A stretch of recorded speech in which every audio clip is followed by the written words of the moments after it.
What are those who are now going to be raised by Allah subhanahu wa ta'ala? Clearly, number one and most important of all is Dajjal. Clearly, most important of all is Dajjal. And tonight we're going to spend a little time on Dajjal. It's going to be Gog and Magog. And since we already dealt with the subject on the subject of Imam al-Mahdi and the return of the Khilafah, we need not go back to Gog and Magog. And number three, Dabbatul Ard. They're now going to be raised against Banu Israel and inflict upon Banu Israel until the last day the worst possible punishment.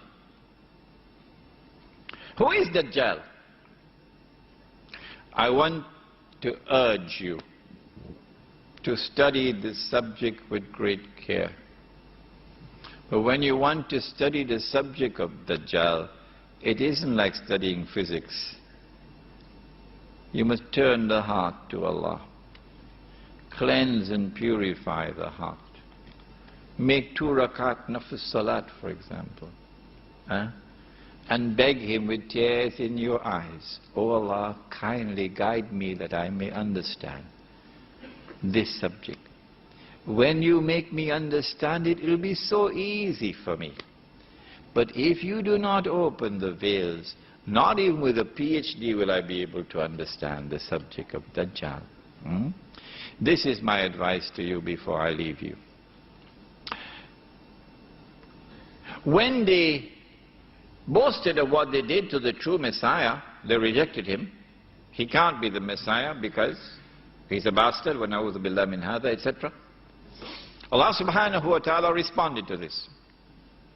He created Dajjal, who is a person, not a system, a person. And endowed Dajjal with awesome power, awesome versatility, and a PhD in deception. When Dajjal is released into the world, it would be after the door to mercy is closed to Banu Israel. Only then would he be released into the world. And now with a change in Qibla, we know the door to mercy is now closed. When Dajjal is released into the world, his basic function is to impersonate the Messiah. This is why he's known as Al-Masih-ud-Dajjal. If he is to impersonate the Messiah and convince the Jews that he is indeed the Messiah, then he'd have to rule the world from Jerusalem with what would appear to be the end of history, eternal rule. In order for him to do that, logical deduction, number one, he'd have to liberate the Holy Land of non-Jewish rule. Number two, he'd have to bring the Jews back to the Holy Land, not as tourists, but to reclaim the land as theirs. Number three, he'd have to restore a state of Israel in the Holy Land and get the Jews to believe that this is the Israel of Nabi Dawood alayhi salam and Nabi Sulaiman alayhi salam. Of course it would not be. But since they only see with one eye, they're deceived. And number four, which has not as yet happened, which is about to happen.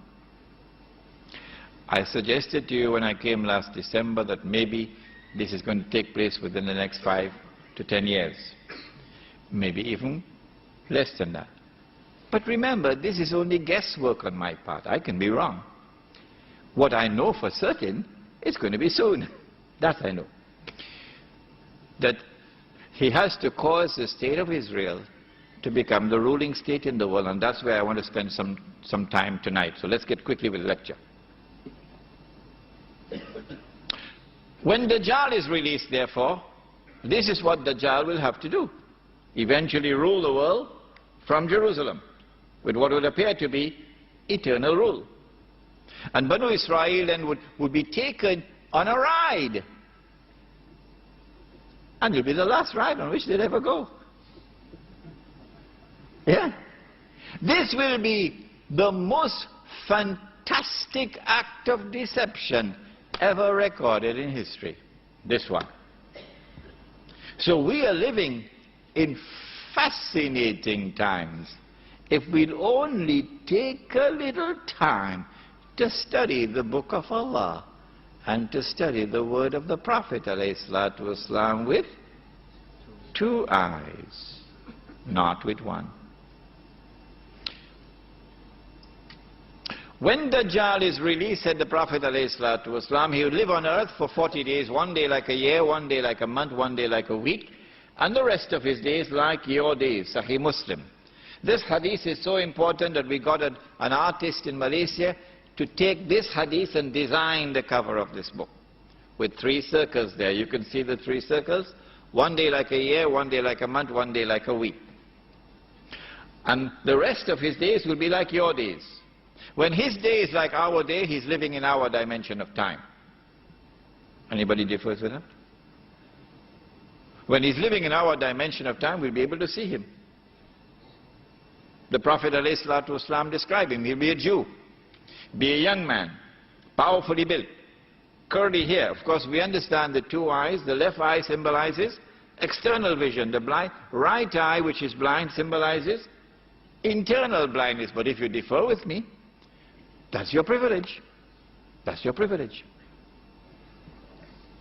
When Dajjal is released and his day is like our day, where would he be on earth? Of course, he has to be in Jerusalem, ruling the world from Jerusalem.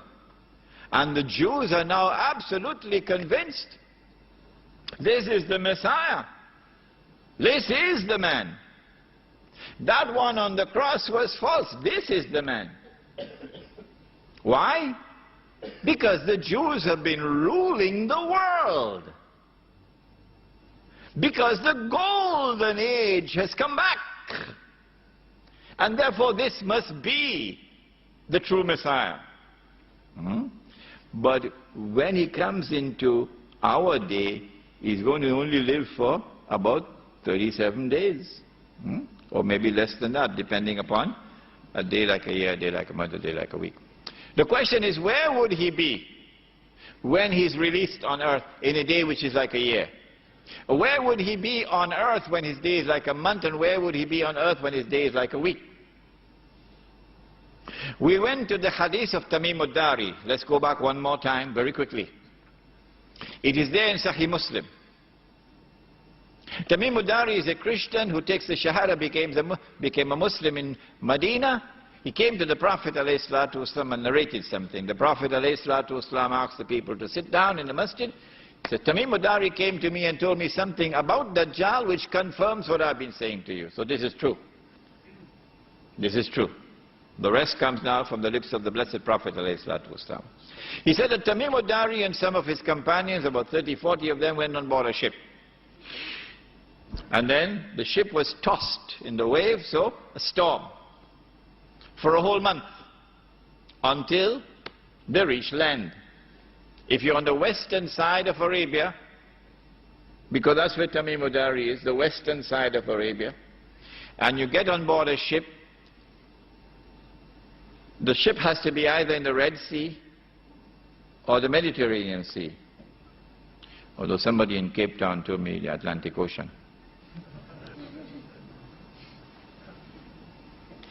Either the Red Sea or the Mediterranean Sea. We eliminate the Red Sea because it's too narrow. If a storm is blowing for a whole month, the ship would not remain for a whole month before reaching land, so we left it only in the Mediterranean Sea. After 1 month they reach an island. The hadith does not tell us how they knew it was an island. They got on shore, and there they were confronted by a very hairy beast. A very hairy beast. Don't fall asleep, huh? A very hairy beast. So much hair that you can hardly tell which side is head and which side is tail. And the beast now speaks to them. Says, I am Jassasa. Jassasa. Wala tajassasu. Surah Al-Hujurat. Do not spy. We always tell them that. But they like the check that comes from the CIA and the FBI. They love that check.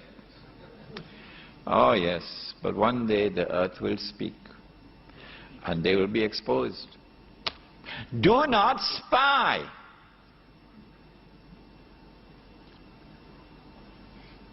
This is Jassasa, spy. So an island of people who have a PhD in spying and espionage, intelligence work. And then Jassasa directs them to a monastery. And they go hurriedly to the monastery because they want to get away from Jassasa. When they reach there, they find this powerful man, young man, powerfully built, curly hair, but nothing about his eyes in the hadith. And he's in chains, his hands are chained to his neck, his feet are chained with nicest way. If any robbers come to rob you and you catch hold, it's the best way to tie them up. And now,